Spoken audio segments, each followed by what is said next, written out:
Magandang araw at good morning sa inyong lahat. Eto na nga po, a day in my life. Ayan, sister. Alam mo na, shoutout sa'yo sa nanay na may anak na huli pero di ko lang kaya tadaanan ko si na Cesar. At tayo po ay papunta po ng recrap. Ulan ka lang. Gala ako, JT. At syempre, shoutout nga pala po sa mga nagko-comment at sumusuporta sa akin si Ate Jocelyn Calzada Lorente at si Ate Vilma Tambunan at si Ate Nori Albers at si Kuya Alex at ang family nila. Shoutout sa inyo, Ate Nori, Abes, Kuya Alex. At syempre, eto, dire-diretso lang po tayo. At syempre, kaya po ako pumunta ng recrap para meron po akong tignan. At yun nga po, wala po siya pero maraming sex bomb dagat. Madaling araw pa lang punta na rito. At namimiwas daw ng tilapia. Ewan ko kung tilapia talaga ang binibiwas. Di ba, Micah? Shoutout sa yan si parin Jerry. Jerry Gutierrez na anak ni Jelly na nasa Batangas. At ito po dito, diretso-diretso po tayo. At shoutout nga pala po kay paring Willie Garcia at sa family mo at sa mga tropahan mo at mga kabasketball ko. Sina Master Ombin, Master Eldon, Ninong at lahat ng tropa natin na nasa Bitanya at mga taga-Pansol na nakakalaban namin. At yun nga po, sina Sir Gilbert Aguirre at panalo kami ni Pisang Kadyo Bernard Gensil at Pisan Sunny at si Pisanggeyo. At yun nga po, syempre, alam nyo na, nakachamba tayo pero ang sarap ng may player kang consistent ang laro na kahit pagod ay talaga naman pagka sinabi mo ay sunod. Ayun, at ito, napapunta po tayo sa favorite nito. Ayan, shoutout sa iyo. Di na kita kinuha dahil ang sarap. Uy, medyo pag kinain mo ay may ulan-ulan at yan, ang tawag ko po dyan ay jumping fruit. Pero yan talaga ay alateris. Kaya po jumping fruit, tinatalon mo po bago mo kunin kasi hindi na po tayo kaya ng sanga-sanga niyan. At mabigat na po tayo, pwedeng mabali. Ayan, ang sarap po niyan. Ang sarap kainin. At syempre, diretso po tayo. Ayupo na nakaupo. Uy, kumakanta ang JT.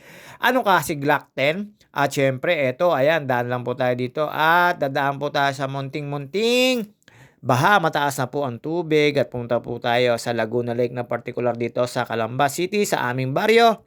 Shoutout nga pala po sa mga ating ka-engage at yung mga ka-CC. Shoutout sa inyo. At yung ibang hindi nagko-comment, sobrang dami po. Na nagko-comment na sobrang dami nyo po. Hindi ko na po kayo maalala. Siyempre, isa-isahin ko rin naman po kayo. Shoutout ko po kayo. Comment below lang. At sa lahat po na nakapanood sa ibang bansa at sa kung saan man lugar na napapanood nyo to, pagtiyagaan nyo na po ako at wala po kayong magagawa. At ito po yun, si JT Sakal na may YT po ako, subscribe nyo ako. At syempre may toktik tayo. Alam nyo naman, nauusuhan tayo, pwede tayong millennial, pwede tayong old school, pwede tayong Gen Z.